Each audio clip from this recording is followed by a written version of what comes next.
பணம் சம்பாதிக்கிறேங்கிற, எவ்வளவு பணம் சம்பாதிப்பாய், சம்பாதிச்சு என்ன பண்ணுவாய்? பணம் சம்பாதிக்கிறதுலே என் அலம்புத்தி யாருக்காவது வரதோ? போரும் அப்படின்னு சொல்லி யாருக்கும் வராது. ஏகோ வஷ்டி சதம் சதி தசசதம் லக்ஷம் சஹஸ்ராதிபா லக்ஷே சஹ க்ஷிதிபாலதாம் க்ஷிதிபதிர்வித்தே சதாம் வாஞ்சது. 10 ரூபாய் இருக்கிற போது 100 கிடைச்சா போரும்னு தோணும். 100 கிடைச்ச போது 1000 கிடைச்சா போரும்னு தோணும்.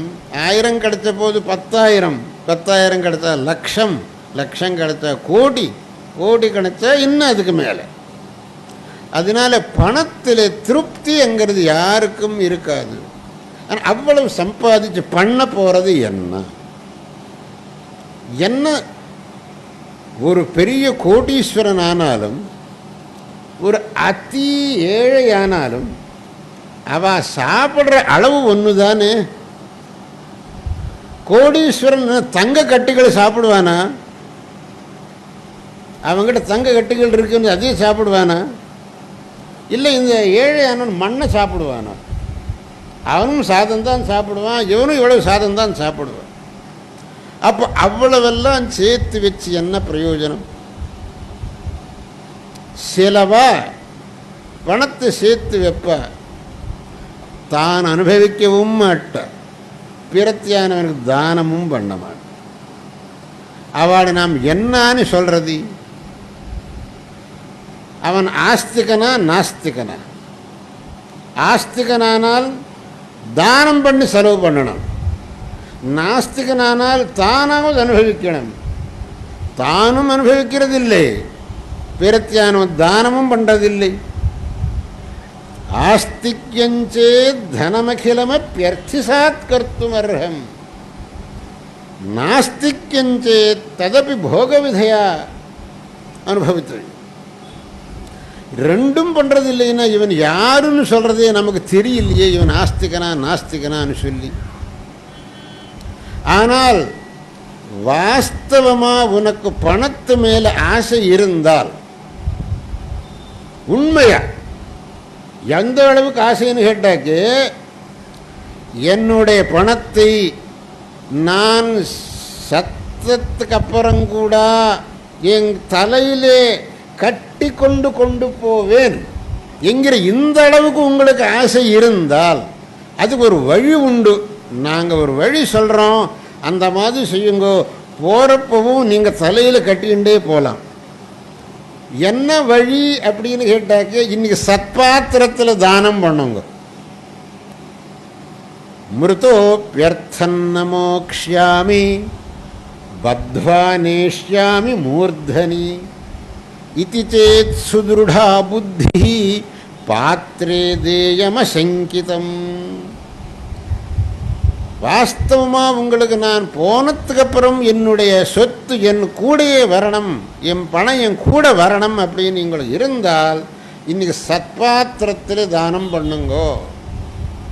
நல்ல வேதம் படித்தவர், நல்ல சாஸ்திரம் படித்தவர், நல்ல யோக்கியர், பகவத் பக்தர், ஏழை, இந்த மாதிரி சத்பாத்திரத்தில் தானம் பண்ணுங்க. பகவான் பகவத்கீதையில் சொன்ன மாதிரி தாத்தவ்யமிதி யத்தானம் தீயத்தேனுபகாரிணே தேசே காலே ச பாத்ரே ச தத்தானம் சாத்விகம் ஸ்மிருதம். தானம் பண்ணணுங்கிறது என்னுடைய கடமை. ஏன்னா பகவான் எனக்கு ஐஸ்வர்யம் கொடுத்திருக்கான். ஐஸ்வர்யம் கொடுத்திருக்கிற போது இப்போ நான் தானம் பண்ணாட்டி நான் ரொம்ப பாவி ஆயிடுவேன். அதனால் என்னுடைய கடமை தானம் பண்ணுறது. இந்த திருஷ்டியிலே தாராளமாக தானம் பண்ணுங்க. யாராவது ஒரு நல்ல காரியம் பண்ணுறோம்னு வந்தாக்கே தாராளமாக தானம் பண்ணுங்க. ஒரு பையன் படிக்கிறேன்னு சொல்கிறான், ஏழையாக இருக்கான், புத்திசாலியாக இருக்கான், அவனை படிப்பிங்கோ. ஒரு அன்னதானம்னு சொல்கிற, அன்னதானத்துக்கு தானம் பண்ணுங்கோ. கோயில் கட்டுறவங்க வர்றா, தாராளமாக தானம் பண்ணுங்கோ. ஆனால் ஒருத்தர் வந்து கள்ள கொடுக்கிறேன் ரூபா கொடுங்கன்னு மட்டும் கொடுக்காது. அதுலேயும் விவேகம் வேணும். தேசே காலே ச பாத்திரே ச, அதுக்கு தான் பாத்திரே ச அப்படின்னு சொல்லணும். அபாத்திரத்தில் தானம் பண்ணக்கூடாது. அகாரியம் அதர்மம் பண்ணுறேன் அப்படின்னு வந்தால் அவனுக்கு நம்ம சப்போர்ட் பண்ணக்கூடாது. நீ செய்யக்கூடிய அதர்மத்துக்கு நான் சப்போர்ட் பண்ண மாட்டேன், நான் ஒன்றும் உனக்கு கொடுக்க மாட்டேன். நீ செய்யக்கூடிய நல்ல காரியத்துக்கு நான் என்ன வேணுமானாலும் சப்போர்ட் பண்ணுவேன். இந்த மாதிரி நாம் சத்பாத்திரத்தில் தானம் பண்ணினால் அதுதான் நிஜமாக நம்ம கூட வரும்.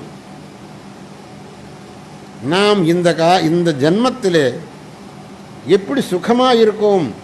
போன ஜென்மத்தில் நிறைய தானம் பண்ணியிருக்கோம், நிறைய தர்மம் பண்ணியிருக்கோம், நல்ல காரியங்களை பண்ணியிருக்கோம்.